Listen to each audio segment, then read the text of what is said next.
Hello all and welcome to tonight's session tonight's seminar series hosted by the Refugee Studies Center and the Global Refugee-led Network. We're going to begin in just a couple of minutes, waiting for a couple more attendees to arrive.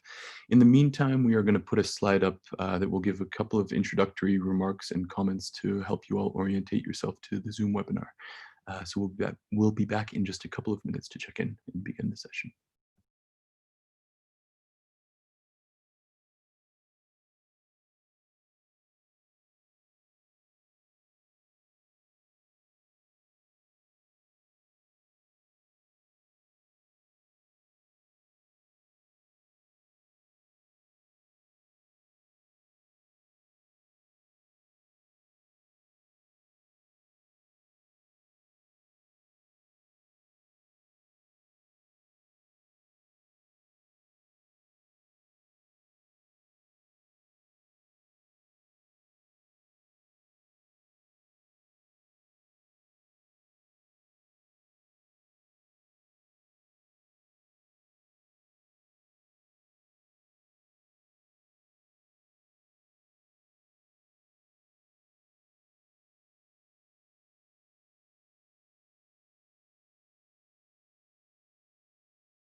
Hi y'all, we are just about to begin. We're getting the 6 of us up on the screen right now and we'll be with you in just 1 second.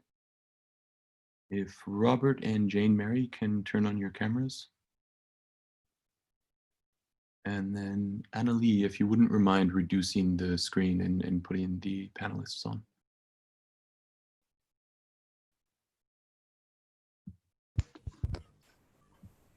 Great, wonderful. I think that's the 6 of us. So please, Shaza, if you could introduce us for the night. Okay, thank you.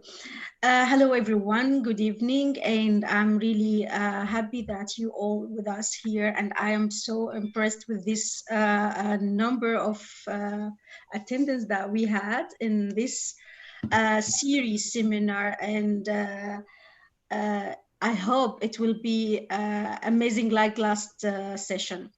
The seminar series is convened by the Global Refugee-led Network and the Refugee Studies Center, which is I would like to acknowledge and express my and appreciate all their leadership and the continuous support. So our series by refugees, strengthening refugee-led humanitarian response during the COVID-19 pandemic, is aiming to focus on refugee-led assistance and protection in the context of COVID-19. This series will explore more and more how the refugees themselves are able to manage and arrange to respond to the current crisis and reflecting on how they can support the external actors and consider the perspective from creating lasting forms of participatory humanitarian governance. In our first session, which was on the 6th of May, which was about the global agenda setting from the bottom up, the Global Refugee-led Network, GRN, were there, and we shared with them the experience and how they start and how they became like a refugee-led initiative. Today, we will continue in the second session about without recognition, without assistance, refugee-led response in urban context. And we will try to know today more about how this will be starting, the challenges, the impacts, and what kind of opportunities that we still have. And we have today Bahati from Nairobi, Robert Hakiza from Kampala, and Jean-Marie from Dar es Salaam. I will give it to you, Adonis, and welcome everyone again. Great. Thanks for the introduction, Shaza. Before handing over to the three panelists for their introductions, I just have a few housekeeping notes for everybody. So I'm going to read those off and we'll transition over. So to let you all know, the seminar series is being recorded live and will be publicly available thereafter. Tonight, we'll have about an hour and a half for conversation, with about 50 minutes devoted to speaker presentations, and then another 40 minutes that are devoted to a question and answer session.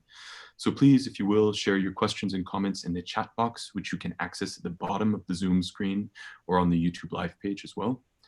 On Zoom, just make sure in the chat box that when you're making a comment, you select the blue option that says to all panelists and participants, and that way everybody will be able to see what it is that you have to type and what you have to share. Unfortunately, as I've mentioned before, the Zoom platform doesn't allow attendees to see anyone but the speakers. So feel free to also use the chat feature to introduce yourselves to other attendees and share any resources that might be helpful. We are really excited and grateful, as Shaza mentions, to have a very large and diverse audience today. There are over 350 people that have registered for this seminar, among whom are more than 50 people with refugee, IDP, or stateless status.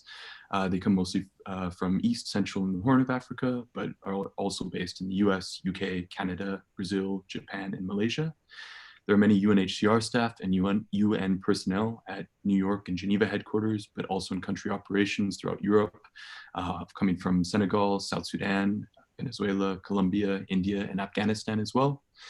There are more than 100 staff representing different INGOs, think tanks, and migration-related projects globally, and more than 100 university staff and students, many of whom are based in the UK and European institutions, but also in the US, with attendees also from Bangladesh, India, Turkey, Uganda, and Ethiopia, among others. So it's a very, very, very big task at hand, but the speakers have prepared and have tried to come up with conversation points that can help to address all of these different audiences' questions and concerns. Finally, as you'll all have seen in the registration form that you filled out, we're compiling a list of attendees for the entire seminar series, which we'll share at some point, and that will only be to those that have consented to having their contacts circulated. We bring this up because we hope to make good use of this list and create a strong network out of this seminar series. To say that after today's seminar, we'll send a follow-up email to attendees, which will include a form to provide feedback and input. As Shaza has mentioned, the series is about improving the way that we can all support refugee-led humanitarian efforts. So we're interested in hearing how you think that can be accomplished, including figuring out how to make good use of the network of seminar attendees. So thanks for bearing with me through all of those logistics. And without further ado, we will turn to Robert, Bahati, and Jean-Marie to introduce themselves. And after that, Alex will kickstart the conversation with a couple of questions that the panelists will respond to. So Robert, if you'd like to begin, please. Thank you. Hello, my name is Robert Hakiza, originally from Congo and living in Uganda for the last 12 years as a refugee. In Uganda, I work with an organization that I co-founded called the Young African Refugees for Integral Development. And I am also a founding member of the Global Refugee-led Network representing Africa. It's happy to be here today. And hello, everyone. My name is Bahati Ghislain. I'm also from Nairobi, Kenya. I'm the founder of one of the refugee-led organization called Kintsugi, and we do a lot of things, including supporting refugees in various ways that I'm going to share with you later. And I think that is all about it. Hi, I am Jean-Marie Ruhundwa. I'm also a co-founder and executive director of Dignity Kwanza. Unlike the two previous speakers, Dignity Kwanza is not a refugee-led organization, but a national NGO based in Dar es Salaam, Tanzania. But it works with vulnerable and marginalized groups, including refugees and vulnerable migrants and stateless people. And we provide legal assistance, community empowerment, and advocacy. And through these services, we seek to safeguard human dignity of these populations, but also contribute to the creating opportunities and conditions for these groups to live with dignity, to enjoy their rights, but also to achieve self-fulfillment and participate in finding lasting solutions to their needs. Thank you. Hi, everyone, and thank you. I just want to begin with a first question for each of the panelists. We're obviously focusing on cities, urban areas, and you all come from quite different contexts, all in East Africa, but different nevertheless. Kampala, Dar es Salaam, Nairobi. Often one of the features of urban areas is that there's a real challenge of ensuring that people can access adequate assistance, even in normal times. And that's obviously been really strongly exacerbated under COVID-19. I was wondering if each of you could say a little bit about the context you work in, the work that your organization does, and particularly how you're having to respond in the present context to COVID-19. So Robert, perhaps we can begin with you.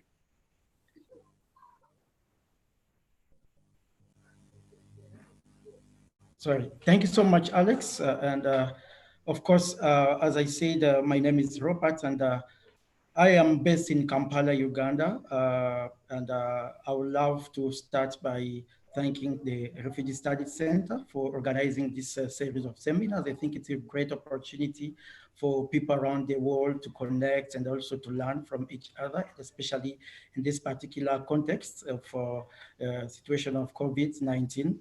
So I will go straight to answer the question of Alex. And what I can say, as you know, you may know, Uganda is a country, first of all, that, as per their policy, refugees are allowed to organize themselves in associations, organizations.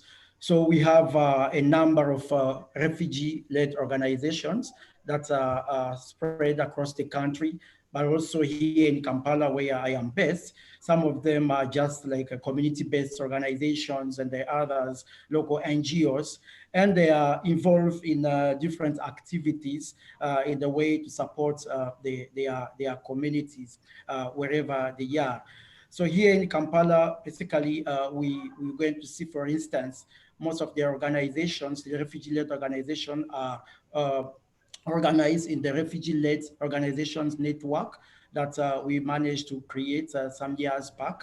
So it is a network that brings, the refugee-led organization together. We share experiences, but also the opportunities, because we realized that, each individual organization where they are, it was very difficult for them, to access resources and also to have access to information, because as you can see, some of them are pretty small, just in their community down there. Sometimes they don't have as much as information as they need. So this actually is a network and a platform that brings them together, to share the experiences, as I said, and it has managed to support and, of course, to help many of them to have the information. So what the refugee-led organizations here are doing, as you know, unlike in refugee settlements, and as you know, I think this is something that is almost everywhere. Like refugees in the city in many years have been always left behind, in the way that the priority has been always put on the refugee living in the settlement. And when you look at the situation of the urban refugees, actually, it is not very, very, very different from the challenges that people are facing in the refugee settlement.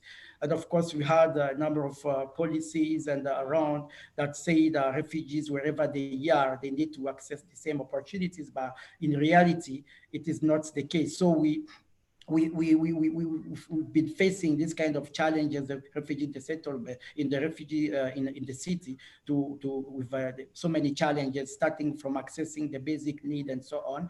And I think that is what explains the existence of these so many refugee-led organizations that are trying to come and support their own communities. We've seen some of them, for instance, they have created, these small English centers wherever, because, like in Kampala here, so many refugees come from French-speaking countries, like in Congo, where I come from. And once here, it's very difficult to make a living if you cannot speak the local language or English. So refugees-led organizations have taken actually the leads. They have created these small centers where they support their fellow refugees to learn the language.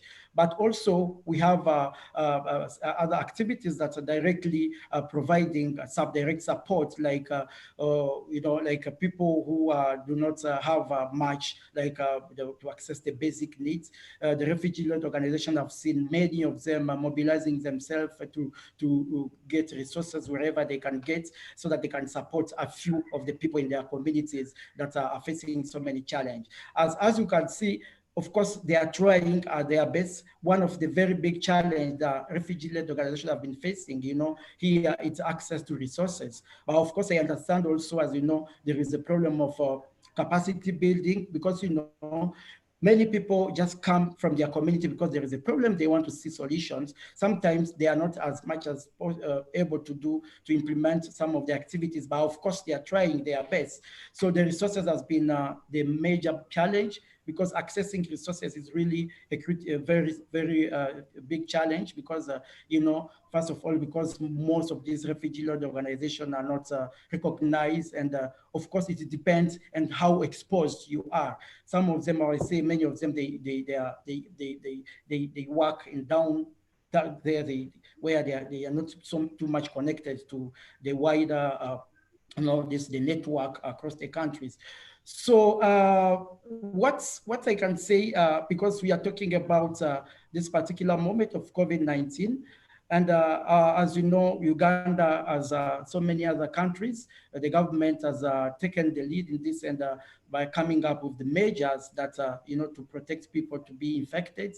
And one of them was, the lockdown, where people have been asked to stay home, no move, no work, and so on, the schools, all of them, and this has affected actually so many people. And of course, more refugees, as you know, refugees, we've seen so many people, like, we see so many refugees, many of them, they live hand to mouth. So they rely on a daily basis, like the income that they get every day, for instance, from their businesses that they conduct. Like this lockdown has affected them a lot, the way that some of them, just 1 or 2 days, they started crying for help because they couldn't get food. And I've seen refugee-led organizations have been actually the first one to try to support others. Like, for instance, my organization, since the lockdown started, we tried to mobilize ourselves and the little resources that we had, and we started providing food and non-food items to the most vulnerable refugees. The way we've been doing this, because to make sure that we don't actually break the law, like the measures that are put in place by the government, we decided, together with our volunteers in the community, to move around door to door and targeting those people, like elderly people with disability who are more affected by this. And we've been giving them some food, we've been giving them, the soap, and also to provide them with the information, because we realized that so many of them did not know exactly what was going on outside there. So they got information. Whenever we get a chance to reach to a household, we give them the information on what is happening, and a soap we give them to say, this one can change the situation, make sure you wash your hand, and so on. And this has been very helpful. We've seen refugees across Kampala here have done the same. I was very impressed. Like there is one of our colleagues in the other division who managed even to mobilize the embassies, who saw like the ambassador from of Somali, who managed even to move. They brought him up to the community, and he was impressed by the work that these young girls were doing to support their community. Actually, he gave them, I think they supported them with some food, and also they helped them, you know, to get more border to support them to distribute food. I think what has been done here by refugees in this situation is really very big. And of course, as you can see, when it started, most of the organizations, both even when you can see the settlements, they you know, this shutdown of everything, people started working from home. But the big question was, like, these refugees who are here relying sometimes on the support provided by this organization, what is going to happen? That's when the refugees took the lead, and I think it has been very helpful to see them, you know, supporting their own community. I think for the interest of time, I can stop from here, but of course, I'm very happy to respond to any questions as we continue. Thank you so much. Thank you, Robert. Jane Mary. Thank you. I would like to begin quickly with the context that we're in, why we don't have a refugee-led organization participating from Tanzania. So in Tanzania, refugee-led organizations are not popular as it is in our fellow East African countries. And this could be due to maybe two main factors. One is that the majority of refugees live in refugee camps where there could be relatively more restrictions on what can be done there, but also in terms of access to support to empower what refugee-led organizations can do is also a bit difficult for refugees in camps. However, there are groups in the camps organized in the form of clubs to advance a particular mission. It can be environmental, or some are sports clubs, peace clubs, and so on and so forth. And during this COVID-19, clubs have been working with the humanitarian to support, for example, a group of women who have participated in economic empowerment in the camps are expected to start sewing reusable masks in the camps. So that's how it is. But also in urban areas, why don't we have refugee-led organizations, or maybe pronounced refugee-led organizations in the urban areas? Mainly because majority of refugees dwelling in, like in the rest, do not have permission to live outside the camps. It limits their ability to engage in these of activities that may bring them to the attention of the authorities. So now that brings in Dignity Kwanza. Dignity Kwanza, although it's a national organization, but we have been working with refugees closely for our leadership team, a refugee, but we have been engaging refugee communities through various means. We have had community animators, calling them refugee fellows. We're very close to the community, and we have built the trust among the community members that that closeness. And well, so what what are we doing in the context of in response of COVID-19? As I mentioned earlier, our activities include legal aid provision, community empowerment, but also advocacy. And through the same programs, we have made sure that with vision during the COVID-19, because we understand that these are some of the issues not necessarily health related. There are cases of increase that during COVID-19. So we're working remotely to continue to make sure that we continue offering support legal who need it. We have continued to appear in court, as you know, in terms of the still they continue to work as usual. We have continued to appear in court, police stations to respond to these cases, but also out to to learn and understand the immediate needs that are coming out of the COVID-19, to request for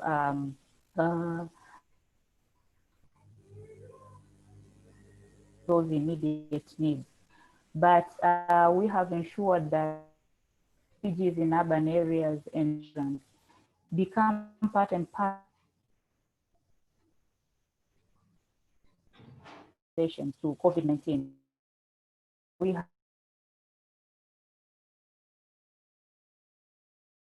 a plan in response of COVID-19 and vulnerable migrants, refugees as well, are part of that response plan. But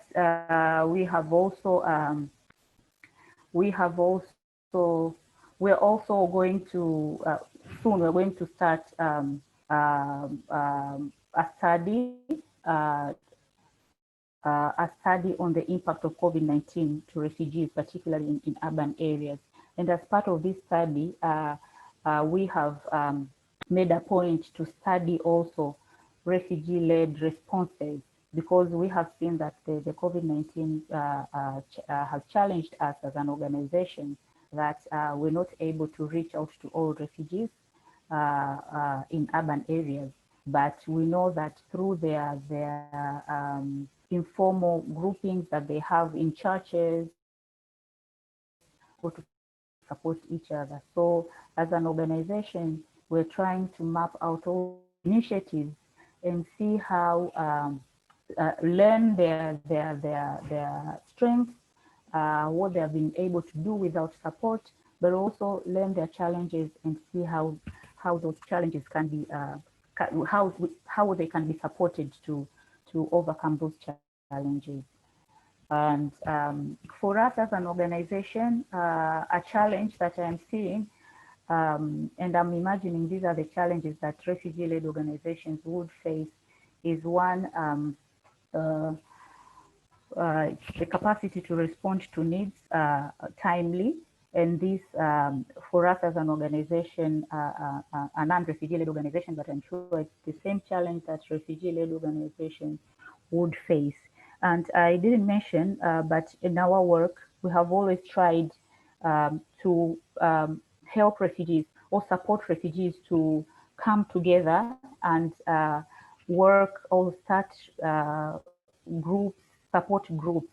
So, and we have been working closely with those groups. So I didn't mention we have a women empowerment group, but some of the beneficiaries of our community empowerment programs, we have brought them together to create a group to support each other in their businesses.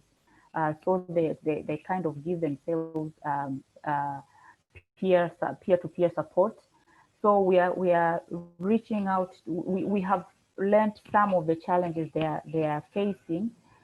Sometimes even a place to meet to discuss their issues is a challenge. So as an organization, we had provided a space in our office for them to meet and discuss their issues. But just an example of what challenges they could be facing. So capacity to respond to needs, that's one. For refugee-led organizations in Dar es Salaam, I am already seeing a challenge due to the fact that refugees do not have legal permission to live in Dar es Salaam, so that's a challenge. And for us as an organization, that also is a challenge, because it limits our ability to respond to their needs as well. And another one that we see as a challenge from us as an organization is exactly what we're talking about: lack of refugee-led organizations in the community we're working in, because the importance of these organizations cannot be overemphasized. So considering that the community we're working with sometimes is not so much ready to come out, reach out. So once, if we don't have refugee-led organizations that can gain trust, that already has the trust of the community, sometimes it's hard, especially for us for people who are new in the urban area, who are not used to us. Sometimes they shy away from approaching us to request services. So those are some of the challenges. I will leave it here, and I'm also ready to respond to any questions. Thank you.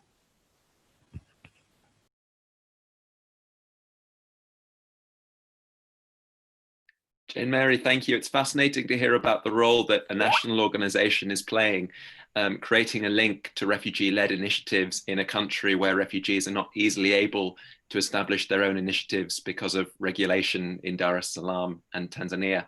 Bahati, we're going to come back to you now. Kintsugi's work, another refugee-led organization in Nairobi.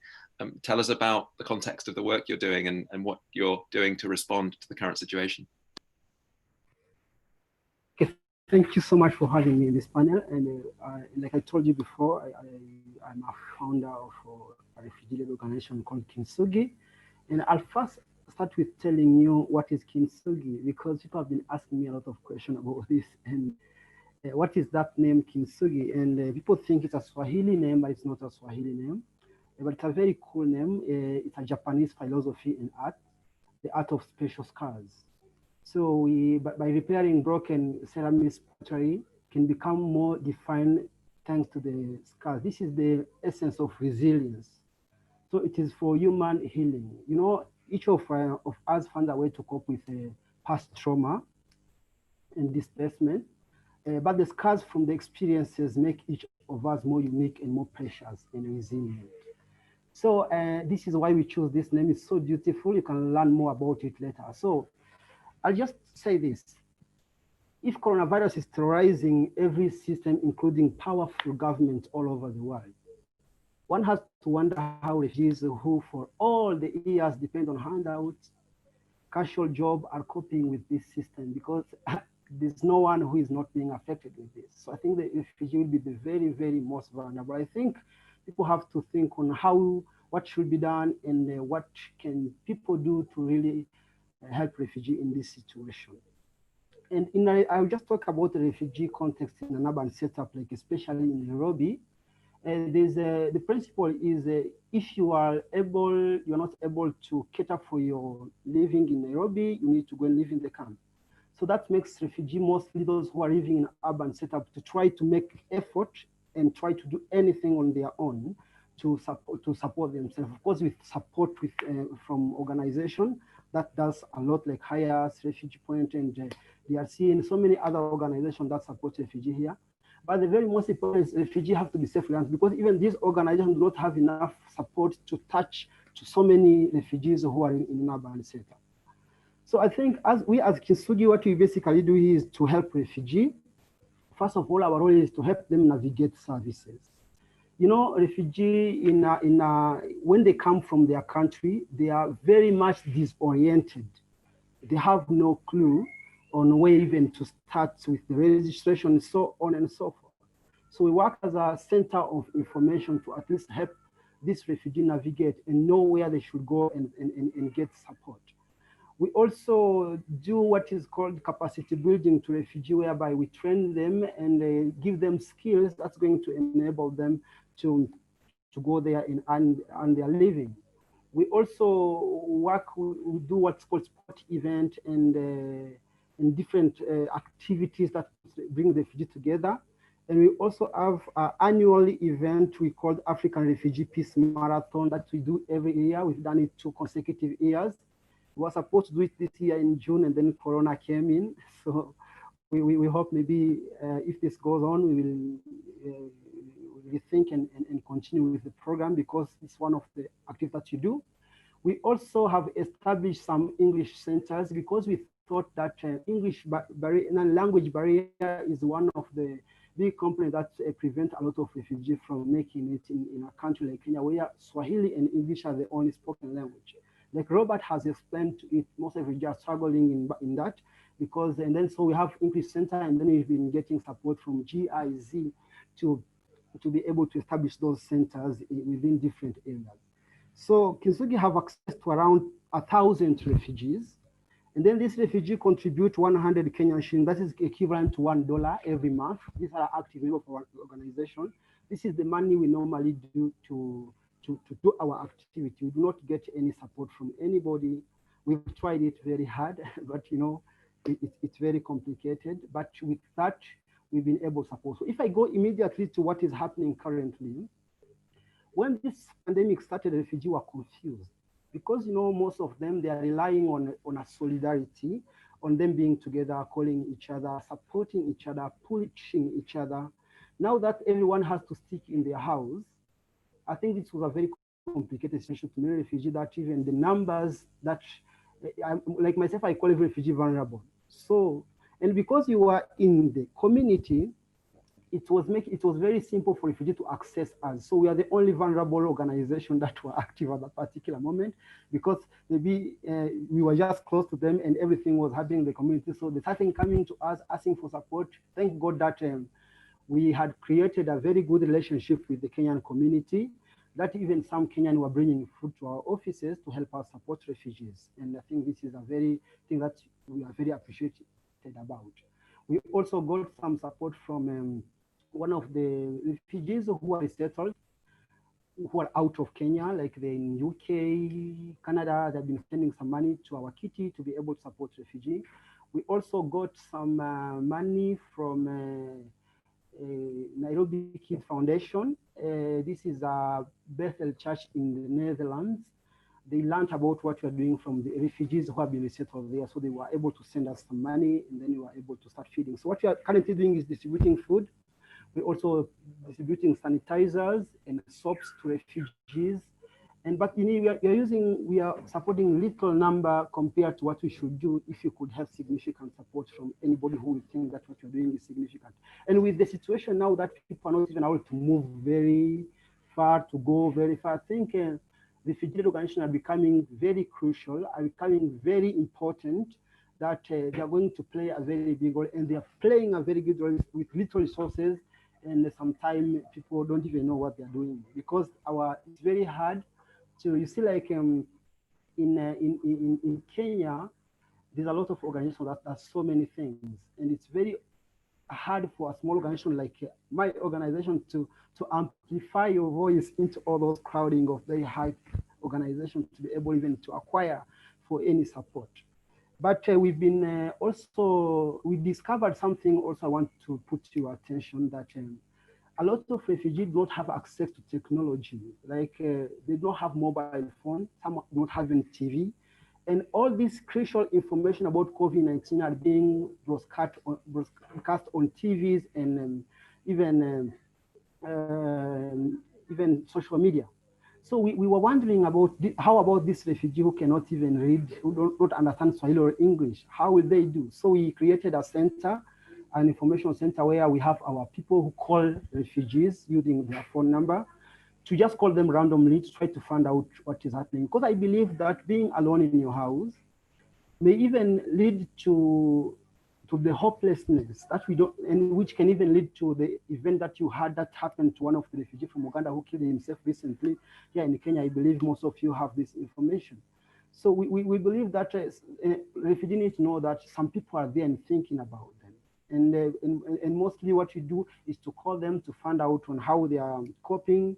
And even though we cannot support much, but we believe that they will know that we are here and maybe we are trying to do something. So my take in this will be, we just want to acquire to everybody, like people around the world and who are listening to us, and even our mentors and people who are doing so many things to support us, to just come and maybe see what is happening on the ground. Because to be honest, food is a very big issue in a current situation. We don't even need to talk about anything else, because now people are in their houses dying with hunger, and this is something, as a true story that is happening. People are really, really suffering to the point that you can never imagine. And then we as CBOs, we're just using some small money from our kitty. You see that $1 contribution, that small handout from the Kenyan family community. But we think that if we get support from institution and even good donor who have goodwill, we can be able to do a lot and really help our fellow refugees. I think, in short, that's what I have to say for now. Thank you.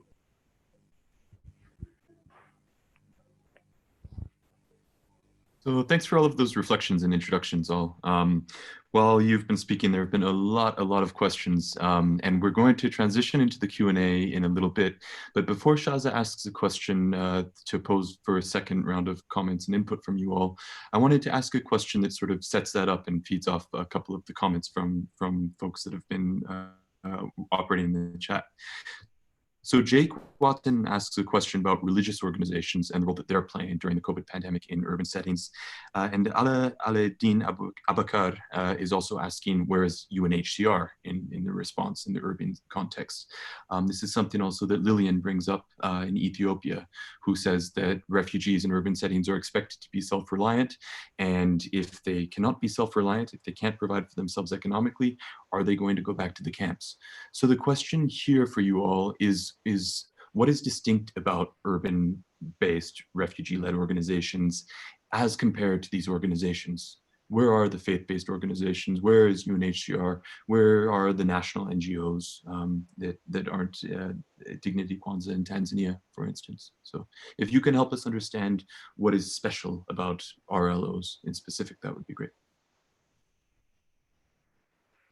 I don't know if I should start or my colleague wants to start first. Go ahead, Bahati. Okay, thank you so much. Okay, what I'm going to say is this: you know, refugee-led organizations are playing a caretaker role. Their role in the community is unavoidable because some of the things that happen from the scratch before even people come to know about organizations that are existing, because they're operating in the same community where refugees are living. And then a refugee, when they're coming, sometimes they're still fresh. They're more open to people who speak their languages more than any other person because they are still fresh. They have not learned about the situation around. And that is where we come very strong and believe that maybe our role being a caretaker is very crucial. I remember there's a time that a refugee came from Congo, and then this was on a Friday evening. And then if it's on a Friday evening, it means offices are closed. They need to open on Monday. And if that is a vulnerable case, will we supposed to wait until Monday?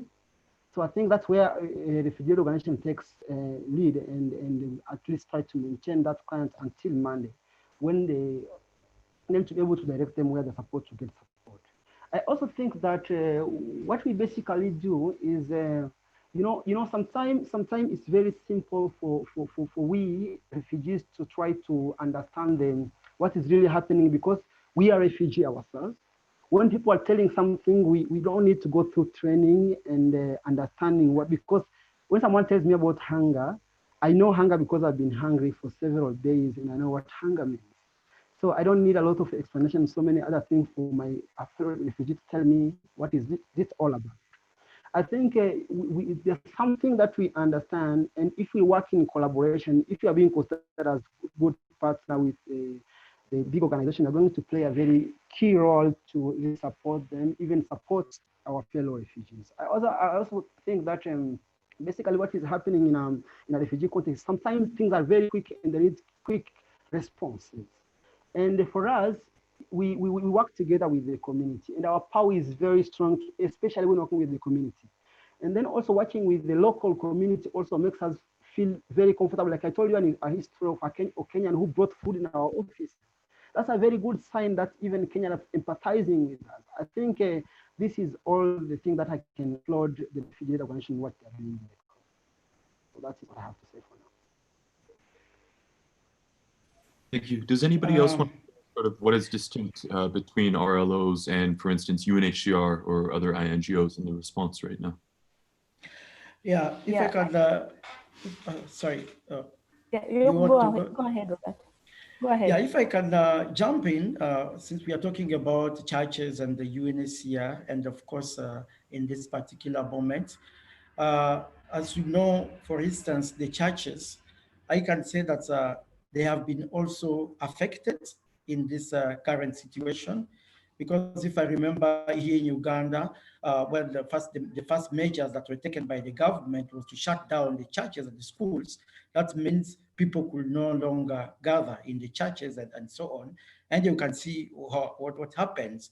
But of course, on top of that, there was another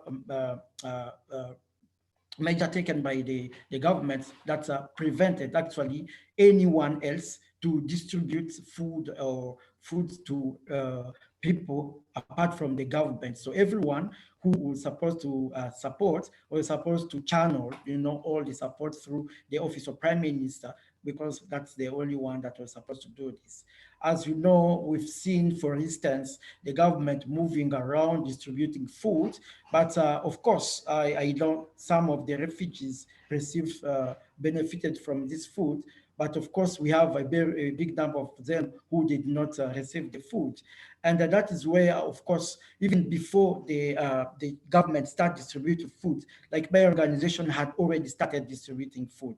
Because, just shutting down everything. For us as a refugee-led organization, let me tell you, one thing very important of a refugee-led organization, they are driven by people with passion.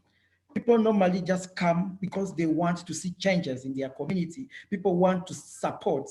It's not that they are coming in, to look for benefits, but they are driven by that passion to change, and nothing can stop them from supporting their community. I remember when we were doing this, of course, we had to work with the local communities and local leaders, say, look, we have this, can we? And of course, I appreciate, for instance, the support that were given by the local leaders, because they understand, they say, look, there is a problem here, we need to move. And for us, because of course, unlike most of the international organizations that are in place, none of them can move, because for any vehicle to move, they are supposed to be given a sticker by the Ministry of Transport to move. But for us, we're moving, walking from one house to another one, the whole day from morning up to evening. And when UNHCR came in, I remember I am, for instance, myself part of this coordination meeting of COVID-19, and we've been discussing since we started. UNHCR came with the idea is they are going to support refugees, to send them directly some cash to their mobile phone. But this discussion has taken 2 months from the time we start discussing. I understand they are very big organizations, sometimes a lot of bureaucracy, and to have something happening on the ground, it needs a lot of work, internal work. But that's the difference. For us, we see the problem and we want to jump in and find the solution. But the church, the big organizations, they have so many bureaucracy, and up to now, as I said, of course, today, for instance, we've got a good news from UNHCR that from next week they will start sending the money, but they have not yet started.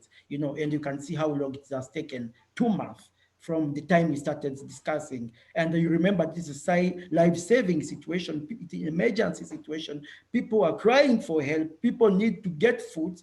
Some 2 days back, people stormed to our office here. They were crying, screaming down there, saying, we want food, we are hungry, up to when the police came. But they were very angry. They didn't want to move.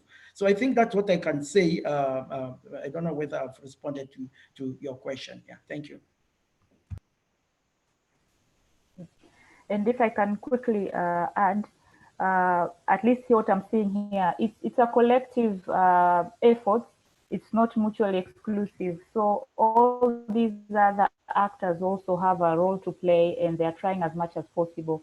It's important to recognize that different organizations have different capacities and different limitations. So for us, Dignity Kwanza, we have been working with the undocumented migrants for so many years. We have gained the trust. But we have some limitations in terms of what we can offer in this COVID-19 context. But what we're doing includes advocating for other organizations to include these undocumented migrants in their programs, in their COVID-19. But from our experience has been that different organizations respond according to their mandate and capacity. Churches have always, not just now, but have always, churches and mosques have provided shelter for refugees who have been evicted home Dar es Salaam. I believe that they continue during COVID-19. Government for extended in Dar es Salaam for a short time, and we are required to go and renew their permits regularly. They have extended the permits so that they don't have to move unnecessarily just for the purpose of extending the permits. UNHCR and some of its implementing partners have included some undocumented, some refugees who are in urban areas without permits, as long as they are in the list of refugees, in receiving the materials for protection. So we're seeing different actors trying to respond as much as they can during this time. So what I can say is that it's a collective effort and everyone is really trying to do what they can do.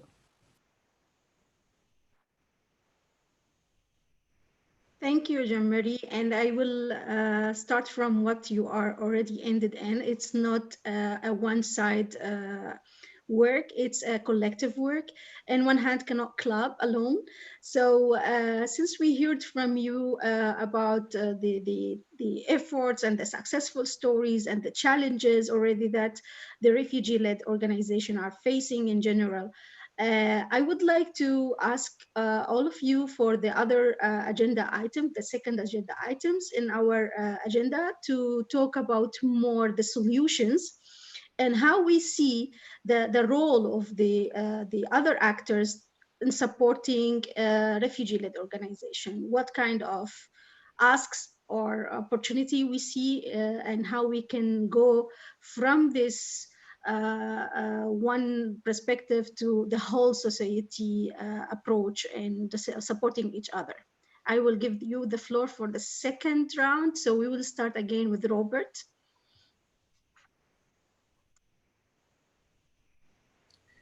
Thank you so much. But could you please repeat again the question? I'm not sure I got it very well.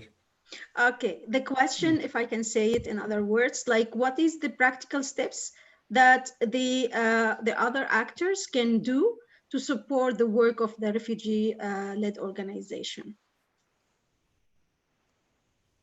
Yeah, I think that is really a very important question. And as my colleague Jean-Marie said, you know, by talking about the role of refugee-led organizations, we don't, and I personally, I don't mean that, you know, refugee-led organizations are the only people who are doing work on the ground, or they are the only people who can do things on the ground.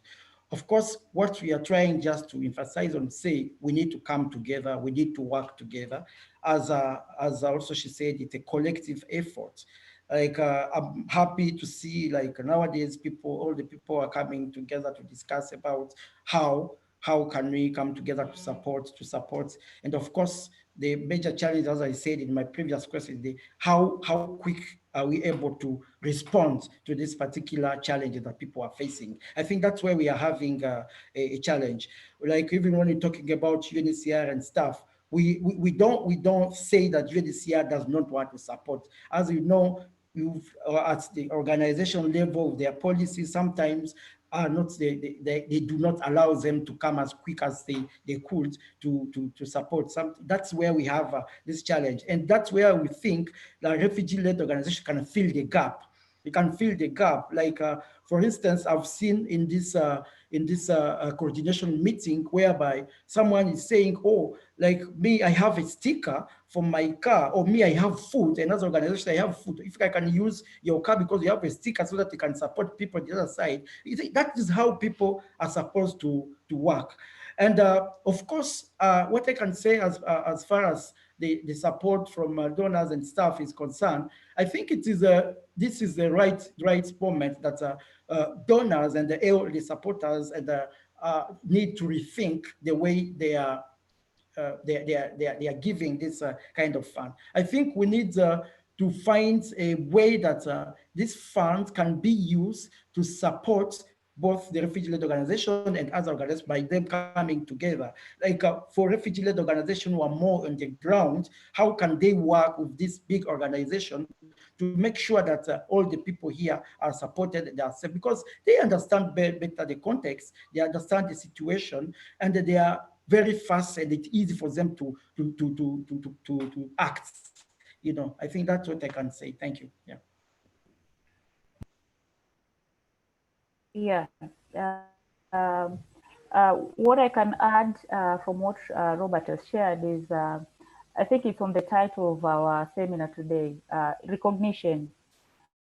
Important to recognize the role of refugee-led organizations. And once we recognize that the role and the value they add in protection, but also response to COVID-19 ecosystem, then we should see how we can work with them to amplify what they are able to do without the world. One is that recognition and acceptance.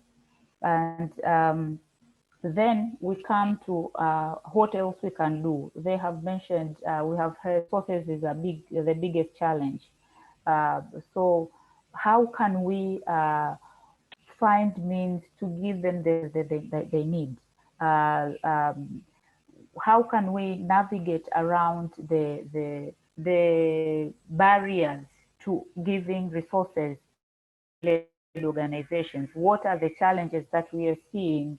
Why shouldn't we go and find ways of overcoming those challenges?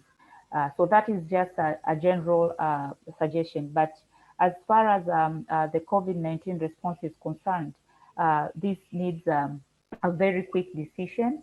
And what can be done, I think, is to, for every actor, wherever they are, if it is UNHCR or national NGOs, international NGOs, if they know refugee-led organizations within the areas they work, they should find means of working with them, because we have already seen how handy they come. We're not really able to go out and meet refugees, but refugee-led organizations are already within the communities of refugees. So what I can say is, as an immediate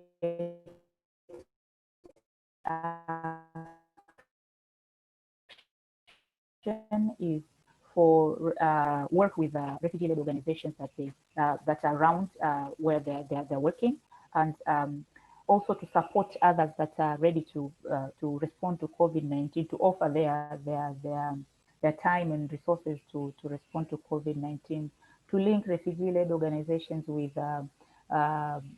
people who can support them, donors, etc. So that's what I can say.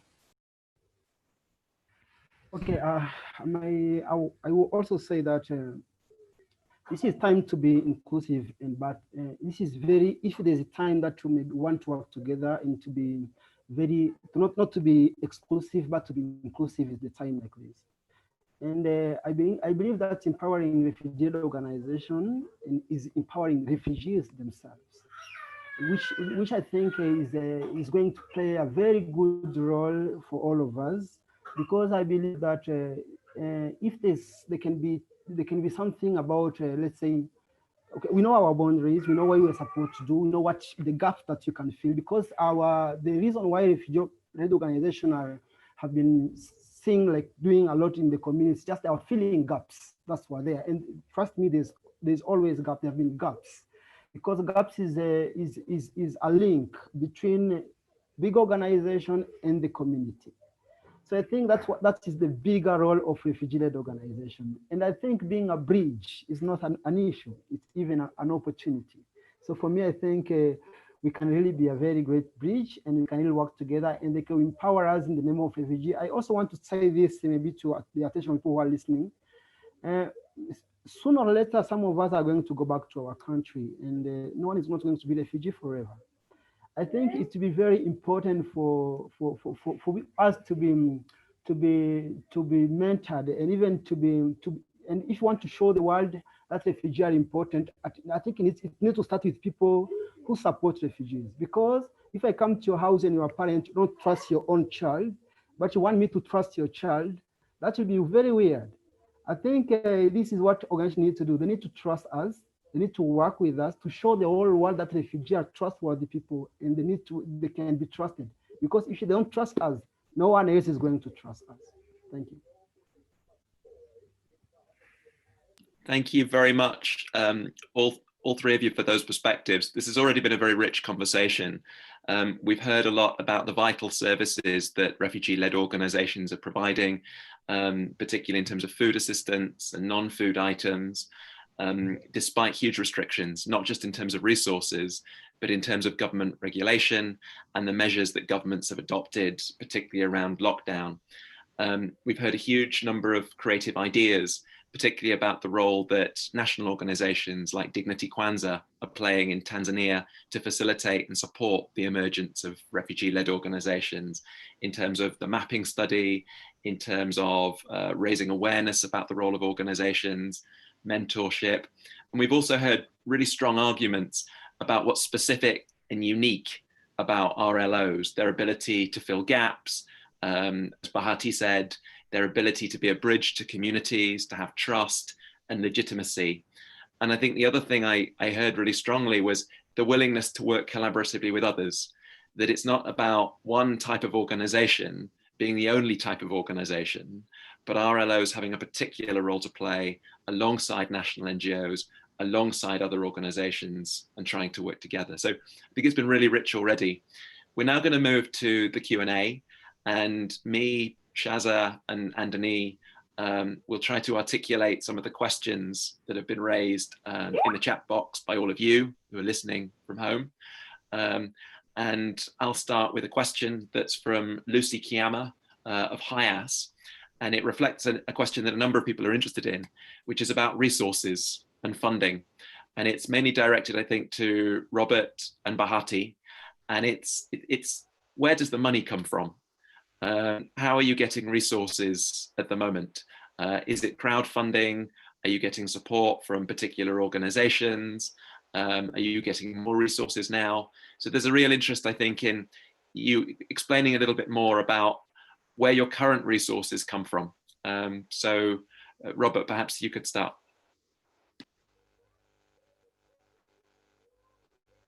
Thank you so much.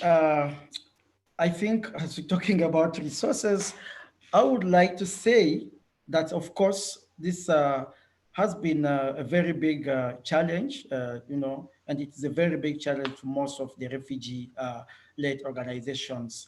Of course, today we can see, like, for instance, there are some donors who are willing to come directly to the refugee-led organization, like Open Society Foundations and others.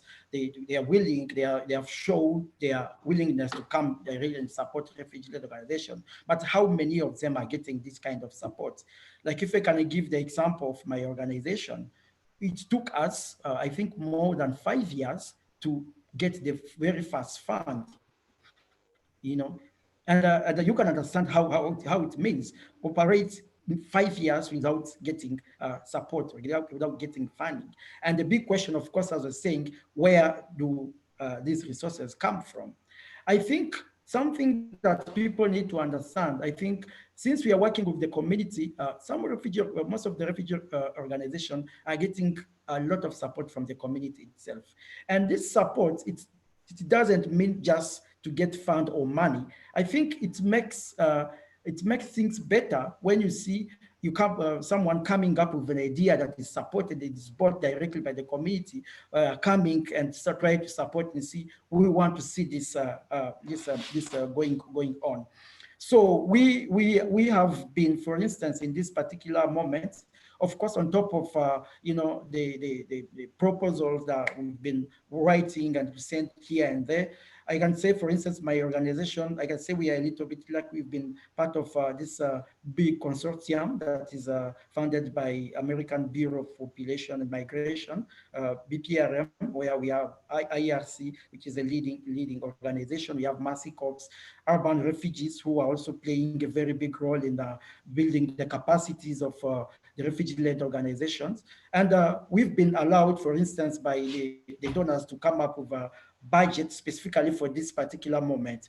But on top of this, we've been also trying to organize our own fundraising. Like we have right now, my organization, we have an online fundraising that is going on. We have managed to raise some money that we are using right now to support people with food. And I've seen so many other refugee-led organizations doing the same. So I think that we know that's a big challenge, but of course there is some effort that has been taken by by the donors, but also refugees themselves trying to see how they can access these resources.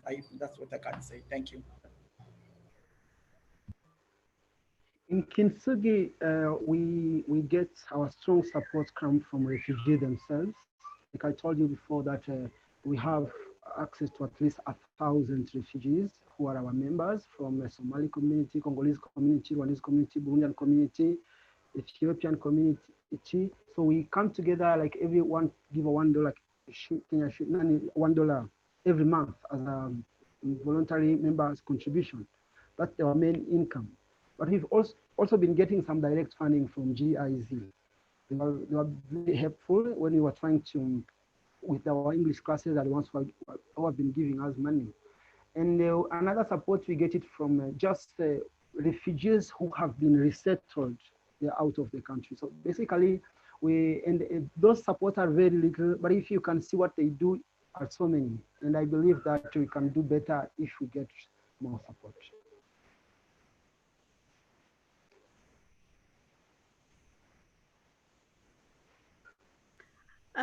May I also share one of the questions that come from the comments as well?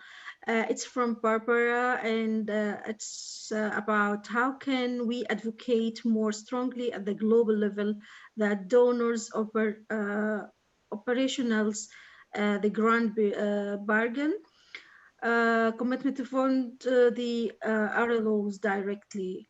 So how we find this as a refugee-led organization supporting us and what we need to do on the global level.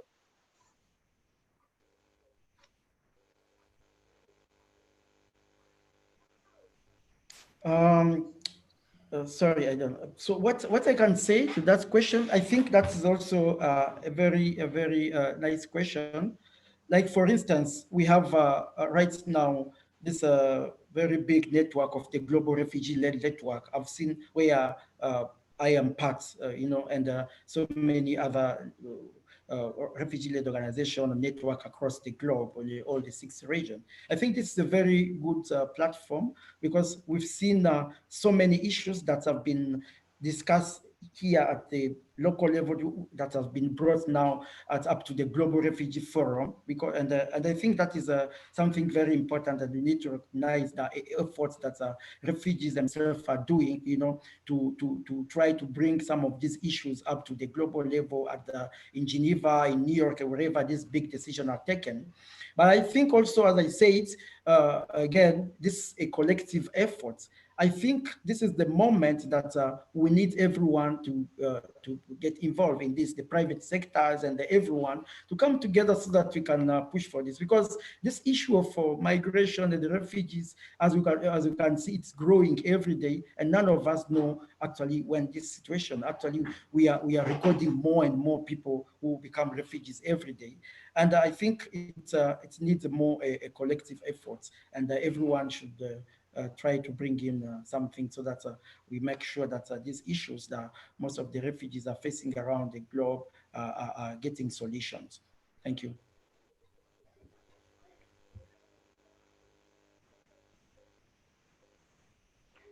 Yeah, I also think that the Oxford University have done an amazing job, and this is really something good to just help refugees starting. Also, this is a platform that has never happened before. A lot of things have been happening for so many years.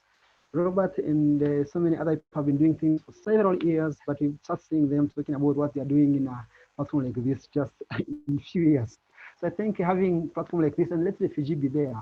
I believe that every people who are watching for refugee, they're thinking for us, they're doing everything for us, but I think it's always good to involve us in whichever thing that they're thinking about because people say that anything you're planning for us without us can also be against us. Okay, of course, there's something which are for us, but I believe some will also be against us. But if you are involved, then everything will be for us.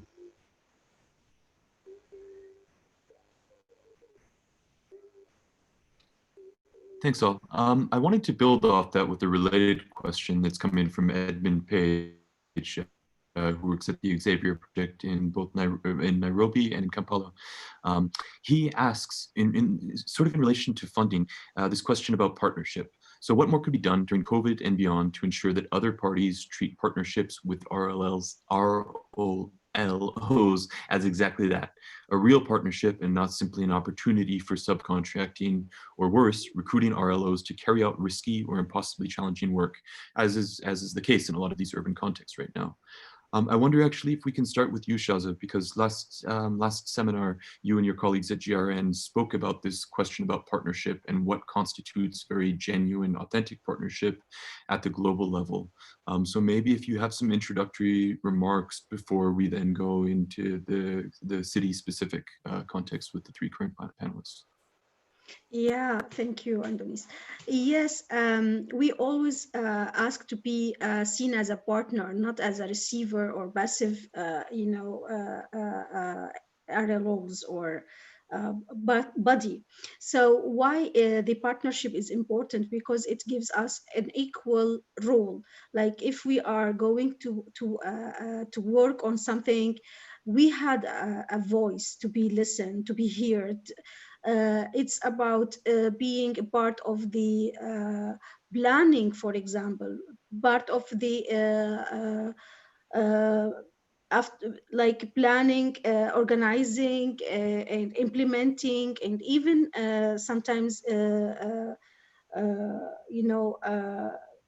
criticize and so on. But when you are invited as speakers, and that's it, you just say some words, can be heard or not, I don't know, then that end. As a partner, you have more role to do, and then we are talking about how we can advocate on the global level. We are now trying to work more and more to have a chair or a seat in all this negotiable platform, where we can also have the voice of refugees and all this affected community in the high level decision making. Why? Because when you are treated as a partner, you have more to say, and you can learn more how it works. Like also refugees, they have many levels of working. Like we have the small initiatives, we have now kind of capacity buildings, training for these initiatives, to be able to have a negotiation with the NGOs and local and national and regional levels. So also we need to have this mechanism to talk and to be on the track where the organization, because we understand now it is not easy for a refugee-led organization who has basics, for example, somehow in the camps, to go and do this funding application, which is so complicated sometimes. So also we need to be with a partnership, someone we can, like we are doing now here, we are having our experience. We have Oxford Center or university, they have the knowledge, the academic knowledge. We are together, we can present a better for us and for the university as well. So you can have more rich report, and we have more academic experience as well. So I can say that, and this is what we are trying to do now in the GRN in all levels, that asking for the partnership with all society who are interested to partner with us and working towards refugees. And can we hear a little bit more what genuine partnership looks like on the ground in these localized contexts where you're responding to the COVID-19 pandemic? From the panel. You shared the global level, and so I'm curious with the three speakers that are with us today, if they can tell us a little bit about what that translates into in practice. Okay, so for example, we have a partnership with an NGO here in Europe, for example. I will speak about our country or our region, and like my friend who is initiated already an refugee-led NGO, refugee-led organization.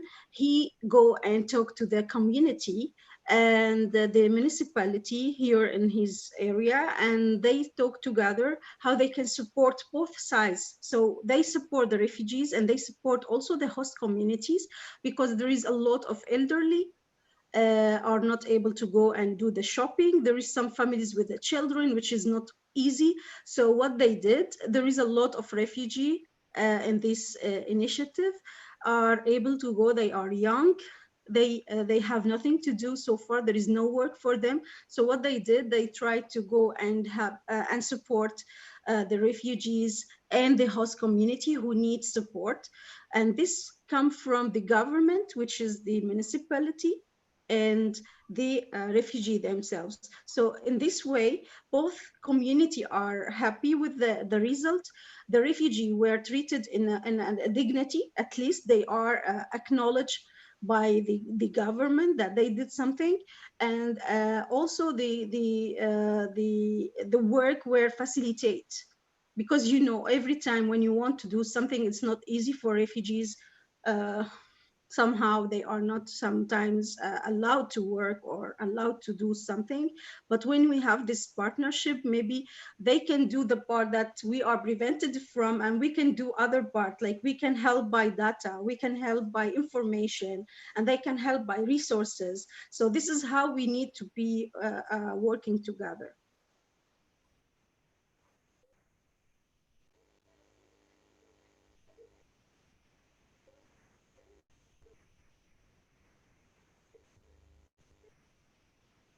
There's a really interesting, another question that's come through from Fernanda Carvalho, and it's how can refugee-led organizations encourage peaceful coexistence between refugees and the host community? And I know that Yared and Kintsugi work both with refugees and host community members. And I think Jane Mary, the work of Dignity Kwanzaa, highlights that there can be a real bridge between refugees on the one hand and the host community on the other.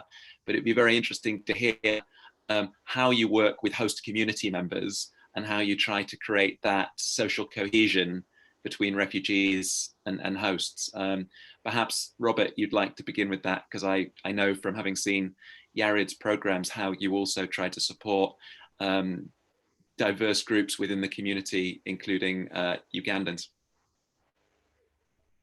Yeah, sure, Alex. Thank you so much. I think what I can say, as we all know, one of the three durable solutions for refugees is this local integration. And of course, whenever we talk about integration, we don't look at it just at one side. We're looking at all the side. How do we support refugees to integrate into the local population? By supporting them, by integrating the local population, they need to be accepted by the local population. And that is where I think the aspect of social cohesion comes in, because it's really very, very important. Because something that I always talk about, since we are talking especially here in the urban context. You see, for instance, so many refugees live in slums down there, where sometimes we find they share the same challenges as the local population. Like for someone who wants to support, should you just come and say, I'm just interested in this refugee because it's just called a refugee, and you leave the local person there because he's not a refugee, but who is facing the same challenge? I think that one cannot help and cannot support refugee to integrate. And that is why I think what is really very important, and what we've been trying to do in all the activities that we do, it is open to everyone. we have a very nice sports program, and actually that's where everything started with Yarit, bringing people from different community together. I think when we talk about sport, for instance, we don't only look at refugees, but it brings all the young people together and who become friends. They create a path where they can collaborate, they can do things together. And I think it's really very, very important. And of course, I think the aspect of social cohesion is really very important. In Uganda, for instance, the policy is that whatever project that support refugees, there is this ratio for 70-30%. That means always targets 70% of refugees, 30% of the local population. But I think it's really very, very important for the aspect of social cohesion, and that's something that everyone working in the refugee context should be considering. Thank you. I also think this is something you cannot avoid at all, because being a refugee-led organization, you are community-based organization first.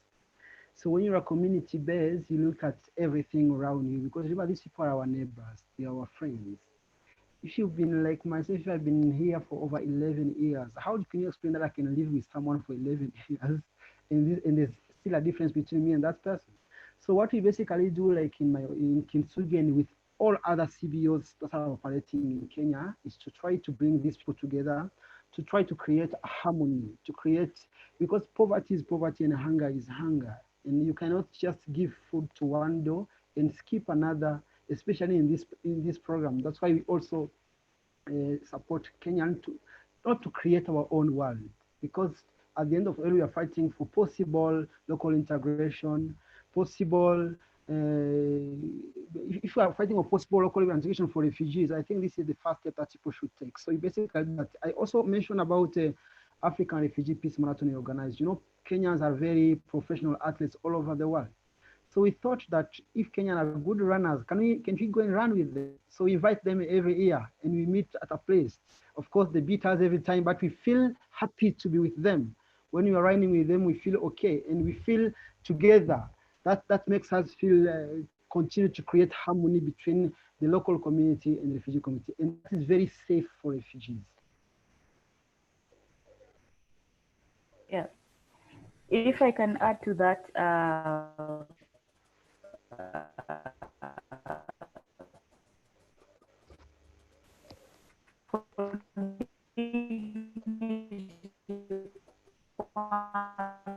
from the beginning, we knew the importance and we encouraged it. So in all our programs, we have been always trying to bring in the host community members, but we have been reaching out to the host community members to raise awareness about refugees so that they remove all the fears they have about refugees. So, for example,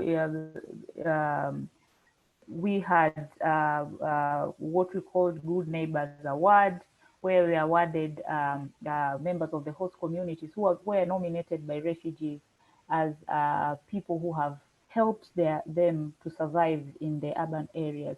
But just last year, we had supported refugees to establish businesses in pairs with host community members. So they would write joint business plans, and we would support them with the Kickstart money to start those businesses together. And all the businesses are booming right now, and the relationship is even better than before. But we have also been including generally host community members in our almost all our empowerment programs to make sure that we use the opportunity to let them know, understand better refugees, but also understand the capacity they have and how they could join hands and support each other. Because in many cases, refugees live in poverty, and in communities which are poverty stricken already. So you find that the needs of refugees are similar to the needs of the communities. So if you just target refugees and leave host members in those situations, instead of helping, you're just creating problem. So for us, we have always been trying to make sure that whatever response we take, we include members of the host community, but even more to make sure that host communities get to understand who refugees are, and if they have any negative perceptions that they had before, to do away with that. But also refugees, through our legal aid, our legal empowerment programs, we try to inform them of the laws in the country so that they don't find themselves in conflict of laws and give a reason to their neighbors to label them as criminals or law breakers. So those are some of the things that we do to make sure that we enhance the peaceful coexistence, and also enhance the relationship that has always existed between refugees and their neighbors. Thanks.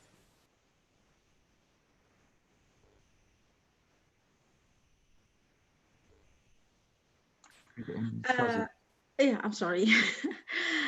Since we just have 2 minutes left, I will ask the last question, and then I will give it to you to have the final comments. So, in general, do you think that the refugee-led organization can be like supporting gender in the community better than the other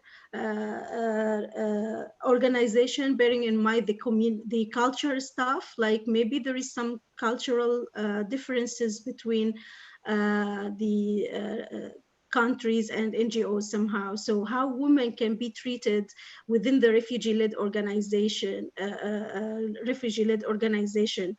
So is there anything specific for women from your perspective?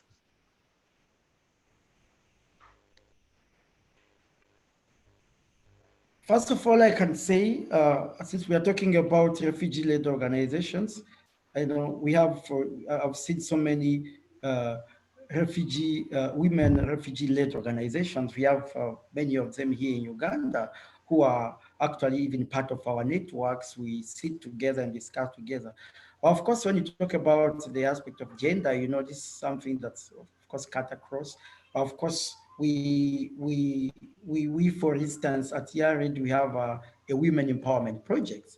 And this is actually a project that has been moving on very well, and even led us to earn an award, the Okenden Award in 2016, because of the work that we've been doing to support the women in the community, because we understand the role that they are playing in this particular context. Like when you look at most of the household here, they are led by the women. They are single mothers with so many children.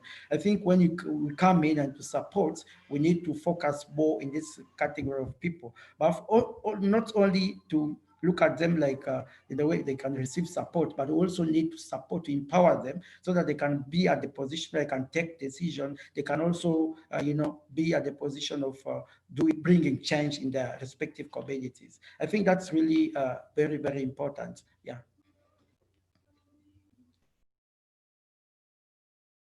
In a refugee context, I think it's you cannot avoid working with women because they make the majority of they suffer a lot for more than any other person. And when people are thinking about establishing refugee organization, I can say that a lot of cries come from women and children. And I think they're really playing a very major. Of course, some of them haven't been in a position to show up like what is happening in the modern world currently, because some have coming from countries which are less development and they have not been educated, so that they still feel shy, don't want to show up. But I think this is part of also the work that we are doing, and also work that other organizations are doing, try to empower women in the community. In Nairobi, we've got refugees-led organization led by women, and then even in our board, for our organization, our board members, half of them are women. So I think we've got a good number of them in an administration policy. Yeah, I also agree that the refugee-led organizations are in a better position to, I would say, a good position to address gender issues. And these are the areas when we say, what should we do? These are the areas that even national organizations like us, we may be challenged. And these are the areas where other other organizations that are specifically focusing on gender issues could come in and build the capacities of not just refugee-led organizations, but also national organizations on how to mainstream gender issues in all their programs and so on and so forth. So not just being a refugee-led organization doesn't mean that we understand the issues of culture and how they can be an impediment in addressing gender issues. But we all have those impediments from where we come from. But through training, capacity building, and support, we come to learn and understand these issues and make sure that we are aware of them in our day-to-day work. I just wanted to add that part. Great, thank you for all of that. We have a very active chat box and there are many questions that we're unfortunately not going to be able to get to. As I mentioned at the beginning, we will circulate folks' contact information if they're happy to share it with you all so that you can follow up with any questions or comments that you might have to continue the conversation. Before we close, I want to briefly turn to each of the three speakers again to ask if there are any final messages that you want to share with the audience, because surely there's some content that hasn't come up in the Q&A that you think might be particularly important to hear. So thank you all, and I'll turn it to you all before Alex rounds up the conversation. From me, generally, is a challenge to everyone who has participated in this call, in this seminar, because I believe that we have participation from a wide range of sectors and organizations.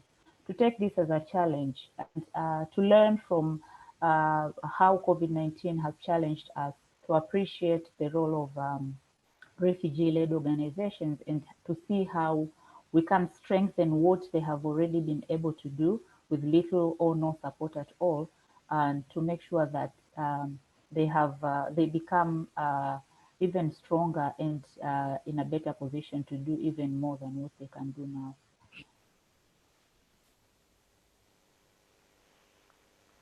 I also think, okay, I will also say that thank you so much for the Oxford team for organizing this powerful program. And also, I just want to also recognize some of the organizations that have been doing some good job to refugees nowadays, including HIAS, UNHCR, and other organizations that are helping refugees here in Kenya. I also think that my message to donors and even for ever listening to us at this particular moment is to try to come to the ground and see what we are telling them. Because sometimes things are spoken here and we are not able, this time is very little to be able to explain what we do, but a lot of things are happening here. So we are asking everyone to come on the ground and see the reality of what we are doing. Come and talk to refugees, come and talk to Kenyan. I think they will tell you more about what we are doing than what we are telling you with our words. So that is my take. What I can say to finish is that I hope before COVID-19 will never be after COVID-19. I think this is going to help people outside there to try to rethink again the way things are being done.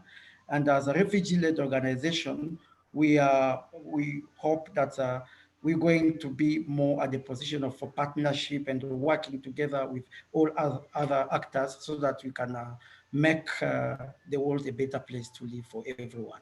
Thank you. Thank you very much to all of the speakers, the panelists, and the audience for a great conversation. This has been a really enjoyable and rich discussion. Particular thanks to Robert, Bahati, Jane Mary, and also to Shaza for co-moderating with us at the Refugee Studies Centre.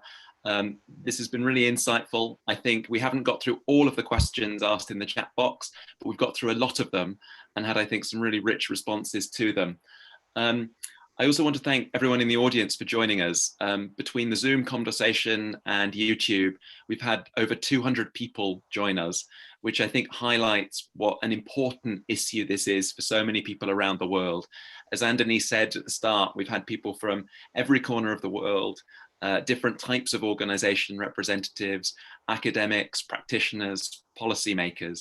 And I think that shows there's a real impetus and a momentum to create much more participatory and inclusive responses for refugees, and to empower refugee-led organizations to do the amazing work that we're seeing, including in cities around the world like Kampala, Nairobi, and increasingly, hopefully, Dar es Salaam. Please do join us next week. Next week's seminar will change the focus slightly and look at the role of international organizations and international NGOs. And Dana Alanzi will join us from UNHCR, and Edmund Page will join us from the Xavier Project. And I think that will enable us to look at how we can think about creative institutional solutions from a different perspective. So thank you again, particularly Robert, Bahati, Jane Mary, and do all join us again next week. Thanks very much. Thank you.